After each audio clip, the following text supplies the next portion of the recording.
Sabah çadır toplarken çok büyük bir talihsizlik yaşadık Kekova'da. Şu kolilerden bir tanesi çatladı. Alüminyum kolilerden. Yani çadır kullanılamaz hale geldi. Evet, çatlak poli göstereyim hemen. Şu anda Kaş'a geldim sayılır. Kaş'a yaklaşık 10 kilometre var. Yüksek bir tepeden. Kaş manzarası vardı. Burayı kaçırmak istemedim. Burası Kaş Demre üzerindeki seyir teraslarından biri. Karşıdaki ada Meis Adası. Enerjim çok düştü bugün çünkü çadır sabah bozuldu. Çadırı yapmam lazım. Kullanılamaz hale geldi şu anda. Bu enerjim bayağı bir düşürdü ama yine de kendimi toparlayıp yola devam etmeye çalıştım. Kolum yandı. Perişan oldum bugün yolda, susuz kaldım. Ama buraya kadar gelebildim. Saat 3 civarı. Şimdi Kaş merkeze gidip ya çadır bakacağım ya da çadır polini tamir etmeye çalışacağım bir şekilde. Plastik kelepçe fikri geldi aklıma. Daha doğrusu birisi söyledi. Onu deneyeceğim. Bakacağız bakalım. Tamir edebilirsem çok iyi olur. Çünkü yedek parçasını internette bulamadım çadırın. Tamamen Decathlon üretimden de satıştan da kaldırmış kullandığım çadırı. Bakacağız. Bu manzaranın yine de tadını çıkarıp bütün dertleri unutup biraz dinleneceğim. Sonra da yola devam. Tane geri döndü ama yaralı. Poli tamir etmek için şöyle bir şey buldum. Plastik kelepçe. İnceboğaz'dayım yine geçen sene olduğu gibi. Geçen sene buraya karanlıkta gelmiştim. Şimdi yine buradayım. Biraz erken geldim. Bunu tamir etmem lazım. Decathlon'da hiç kalmamış. Bu yedek parça yok. Yani bu polilerin satışı tamamen durdurulmuş. Şöyle plastik kelepçe buldum. Sağ olsun bir tane motor tamircisi kardeşim verdi birkaç tane. Hatta para da istemedi. Al abi senin işin görürsün dedi. Şimdi bununla tamir etmeyi deneyeceğim. Bir de bende şöyle bir malzeme vardı. Bununla birlikte şu anda sıkıştırmaya, burayı daraltmaya çalışıyorum. Plastik kelepçeyi de kullanacağım. Çadırı yapabilirsem çok iyi olacak. Yapamazsam büyük sıkıntı. Bakalım, ben de çok merak ediyorum. Birer tanesini eksilttim. Eksiltince çok yarım yamalak bir şey oluyor. Yamuk bir şey oluyor. Kullanılabilir bir halde olmuyor. Şimdi tamir etmeye çalışacağım tamamen. Bugün 17 Eylül Pazar. Saat 18.30 civarı. İnceboğaz Halk Plajı böyle. Kaş yine bildiğimiz gibi. Şunu yaparsam keyfim acayip düzelecek. Şimdilik şöyle bir çözüm buldum. İşe yarayacak gibi görünüyor. Güneş tam batmadan diğer tarafı da çekelim biraz.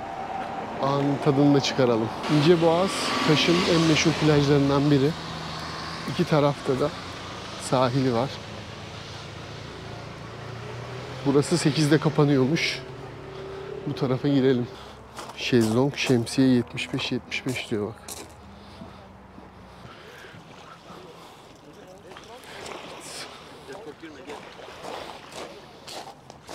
Çok fazla vaktim yok. O yüzden hemen geri döneceğim.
Gördüğünüz gibi dimdik ayaktayız yine.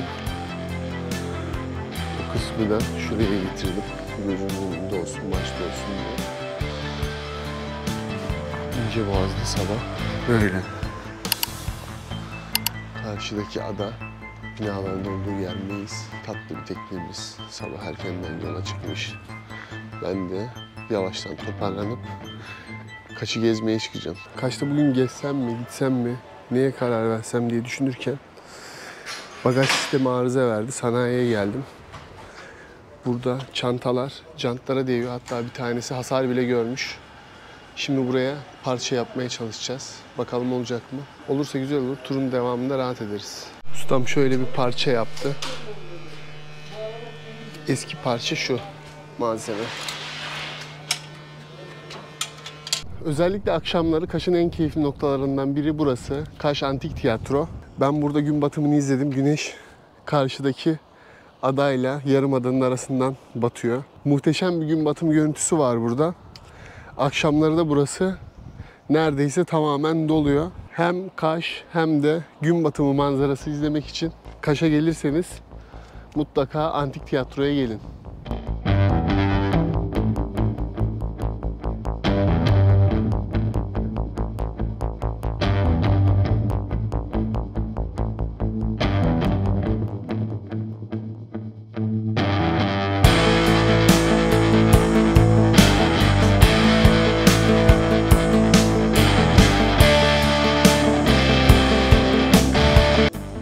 Burası helikopter pisti olarak adlandırılan yer. Orman Müdürlüğü'nün hemen yanında.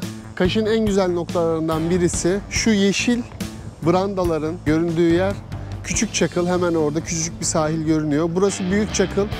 Buradaki beach club'lar tamamen Küçük Çakıl ve Büyük Çakıl meşhur olduktan sonra tabii her yeri kaplamışlar. Karşısı Meis. Burada çok güzel, çok tatlı koylar, çok güzel manzaralar var. Akşamları yoga yapılıyor burada. Kaş'a gelindiğinde mutlaka görülmesi gereken noktalardan biri de burası. Ben her geldiğimde biraz vakit geçiriyorum. Eşi benzeri olmayan güzellikte bir yer. Türkiye'de en güzel manzaralardan biri de galiba burasıdır. Kaş, Meis, Büyük Çakıl, Küçük Çakıl ve helikopter pistinin bulunduğu yer. Burası Antalya'nın en güzel ve en özel ilçelerinden biri gerçekten.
Bugün çok verimli bir gün geçti. Bisikletin bagaj sistemiyle ilgili sorunları hallettim.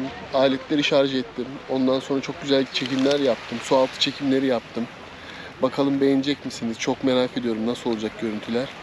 Akşam olunca suya girdim, yüzdüm güzel güzel. Sonra kıyafetleri yıkadım. Çadırımı kurdum. Şimdi dinleniyorum.